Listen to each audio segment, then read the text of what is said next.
Okay, so we're back logged into your customer portal. And for most people who were already existing clients of for us, we have more or less inputted your inventory into our system already. So you won't probably have to do this, but just in case. Um, so here we've got these cloaks. Um, Here is the SKUs. Here's small, medium, large.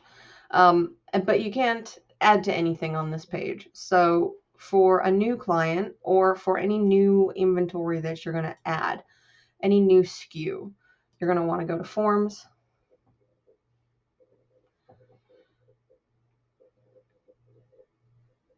create a product. This is really straightforward. You would be able to have pretty much any VA do this. So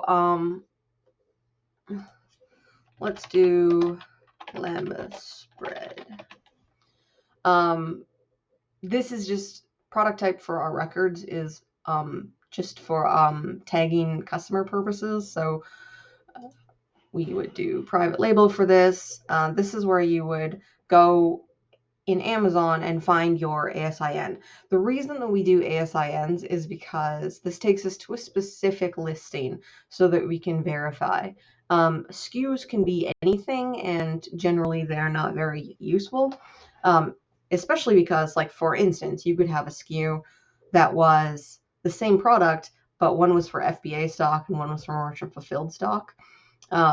And additionally, like somebody, within the realm of possibility could have the same SKU as you just because they did like ABC 123 or whatever. So the ASIN is absolutely unique in Amazon, and we've included the SKU and the UPC code for people with non-Amazon applications. So we would, if you signed up with me and you don't actually sell on Amazon, let's say you only sell on Shopify or something, or you only sell wholesale, you can contact us and we'll override the ASIN requirement. But this ASIN, this is the global marketplace, so I'm pretty sure that everybody's going to have this. So we're just going to make that.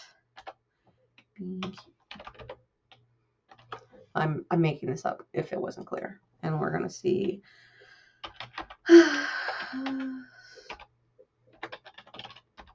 Yep.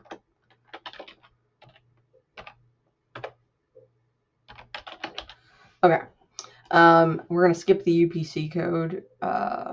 And here, this is something that you can do. Again, you don't have to do it, but if you've got a product code so that you can do like the visual recognition thing when you're restocking, that's totally fine. It's whatever you like.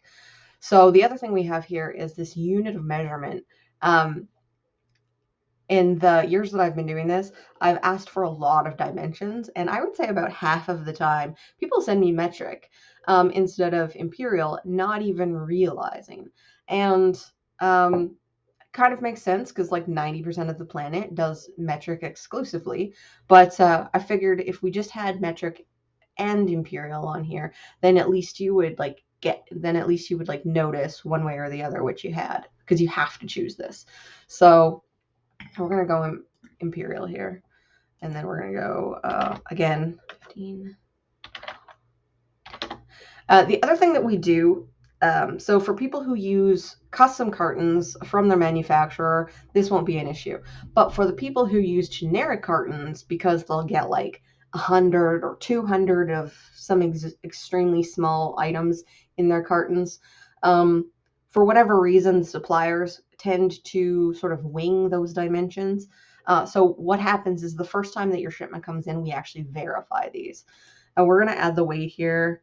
Let's see, lambus bread is extremely light, so we're going to call that 10 pounds. And this would be in pounds, remember, because we've already selected imperial. So try to keep this consistent. Again, this will be verified the first shipment that comes in by the warehouse staff. So it's not a huge deal if you don't get this right. But for a lot of freight, like the weight and dimensions are extremely important. So it's good to have good data. Quantity in the carton. So this is max, and I want to explain that because what happens sometimes is people will say get, 500 of a widget created at their manufacturer or bought from their distributor. And then they'll get divided up into cartons of 12 or whatever. And what that means is that you've got a carton with an odd number of items at the end. This doesn't happen all the time, but especially for the smaller sellers when they're first getting started, it happens a lot. And so normally what we do is we sort of treat that box as if it were full.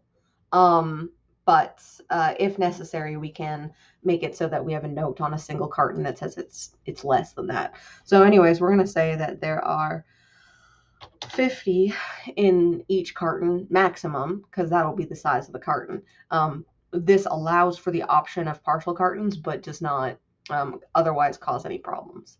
And then you can say a note here like Lambus bread has no expiry date, which you might think it did because it is a foodstuff. But anyways, so you can fill this in really quickly using most of the information already available to you.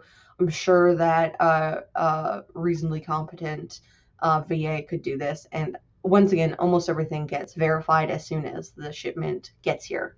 So we're just going to hit save.